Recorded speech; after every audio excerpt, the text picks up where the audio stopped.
Good morning. I wanted to do a video and explain why I don't mow on the weekends. And the reason being is I want to have big enough blocks of time that I'm not wasting my time by dragging out tools and equipment to do maintenance and modifications. So whether it's bleeding the brakes on the truck or changing out the coolant, things like, or greasing the bearings on the trailer or whatever. So that's why, because the customers, if they can, they'll just the calls will trickle in, and you know, and it just ends up being that you have too small of pieces of time to accomplish the goals that, well, for me, that I have on equipment maintenance and stuff. And what I'm doing today is getting ready to put the deck protector skin on this mower deck. I don't even know if I can find it. It's a polycarbonate sheet, and well, my garage is getting more and more like a jungle gym. You just got to climb over it. Well, there it is. It's cut out from years ago. I just got to drill the holes for the spindles and clean the deck up, paint it with some primer, and then pop that underneath, and that'll keep it from being sand abraded, because that material there can take a lot of sand abrasion before it fails. It's way stronger than metal in that regard as far as sandblasting.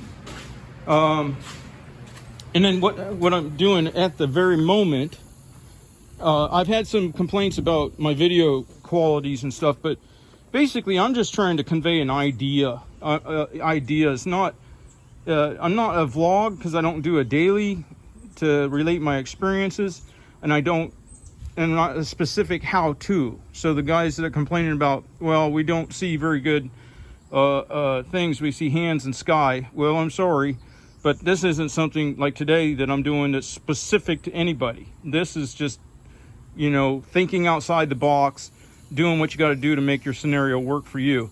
And one of the things that's coming up for me as I try to consolidate routes is there's more and more properties that are within 4 or 5 blocks of me that it's easier just to go on the mower. So I'm trying to situate my blower, my string trimmer, and my attachments all on the mower. And maybe even I'll probably put a reservoir fuel can for 2-stroke. But what I did was I took some pipe and welded it there so that my attachments could slide in and out. The string trimmer head and the so there's my 2 attachments there. They slide down into these pipes down here, and then they hold securely right there. Now what I found was my string trimmer fits there nicely, but I don't want it resting on the gas tank and on the intake. So I'm going to probably, I don't know if you can see those 2 little notches. That tells me the left-right orientation of 2 pins that I could put in there. So I'll probably, after I get done with this determines where this sits. And it's unfortunate that it looks like there's no way I'm going to be able to set this up where to get to the string trimmer I have to pull the blower off. That's not fortunate, but it's the best I can do in this scenario. But as that being the case, this here's orientation determines this orientation. So first I got to work on this one. And what I'm going to do is right there's a pin, or there's a mark, and I'm going to take this short pin and weld it on there. Weld it on there, and then drill a hole through the plastic so that it holds it in the proper orientation.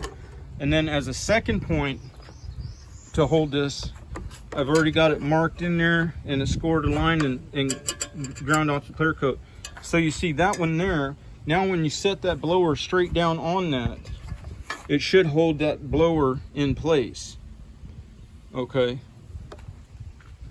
And then I'm taking the blower off, and then after I'm done with the blower, then I'm going to, you see it rests on the gas tank over here, so that's not a problem. The handle kind of keeps in this valley, keeps it oriented, and it kind of fits the contour of the seat, you know what I'm saying? So but basically I just want to give it more weight load support, other than right now it's resting on the neck of the fuel tank, and it would wear through and vibrate too much down the line, and it's resting on the bottom of the air box. So I'm gonna, after I get done with the blower, pull this off, and where I've got those 2 marks, I'll find out what the height should be, and then I'll put in 2 pins. So I'll drill it and then stick them in the hole and then weld them, and then that'll give it a little bit of support on weight. So let me get going on this. I'll get started welding. I'll catch you later. The biggest reason I don't mow on the weekends, though, is that I gain more productivity by doing some of these things through the weekend. So when Monday comes around, then I can cover a lot more lawns a lot more easily. So if I let the request come in and trickle in and take away the blocks of time I need to do projects and drag the equipment out to do it and everything, then the next week I'm working with half the tools that I need. So that's my thinking. All right, I've got that pins on there, so it's mounted pretty securely. I don't know if I would need a bungee, because see, that pin comes kind of high. It'd have to take a heck of a bounce. I guess if I was putting it on the flatbed, which I'm trying to set my little flatbed up for hauling this mower, or if it was on a trailer and I was leaving the things on there, I would probably put a bungee on it. But for just to run the mower 6 or 8 blocks down the road and mow a lawn, I wouldn't need to, I don't think. But anyway, yeah, it fits nice and tight with those pins on there. I'm trying to do it one-handed. One there, and then one here, coming up between the guard and the body of the blower. Okay, well that seems to be good enough. I'm not even going to put the pins on there for that support. I've got other tanks and stuff, so if I'll watch it. If I start seeing some wear through here, it's resting basically there, which is underneath the breather, resting on the neck, and then it's wedging forward onto the guard for the exhaust. But it kind of found itself a nice little home, and if the blower's in this position and can't move, this basically can't bounce off. I just don't want to put any more time into that. So I'm moving on to the next thing. But I think it's going to work for what I'm wanting to do, and then if it needs more down the line, I'll give it more, but I'm not going to sit here and try to make it perfect, because I don't very often use the 60-inch mower. Mostly just the 72s, because it causes so much string trimming, because your deck doesn't stick out outside the tires very much. Whereas like if I was running a fence line or something, I call it fat side and skinny side. On the 72s, I've got a fat side on my deck. Like if I had a 2-rail fence, a big farm that was 15 acres or whatever, I'd run down that fence line with this rounded side dipping in underneath the fence rails, so that I wouldn't have nothing to string trim. The only thing I'd have to string trim is around the post, because I'd come, one pass this way, mowing, and then I go back the other pass again with this piece, dipping under the 2-rail, the bottom rail of the fence, cuts out all of that string trimming. And then this side's my skinny side. That side's a fat side, this side's skinny side. So if I've got a valley, then I use this side, because the deck doesn't stick out very much, and it won't make that it won't pinch. I call it pinch in the valley. It won't make that line. You know what I'm saying? You just got to know how to, if you have any kind of mower for any length of time, you'll figure out how to use it in the way, and use its design elements in the best way for you. A lot of the mowers, like the Ferris Z3Xs or whatever, they don't have any overhang. So every time they go down a pass and then return, their tires are riding the same line. So now your traffic lines are more impactful.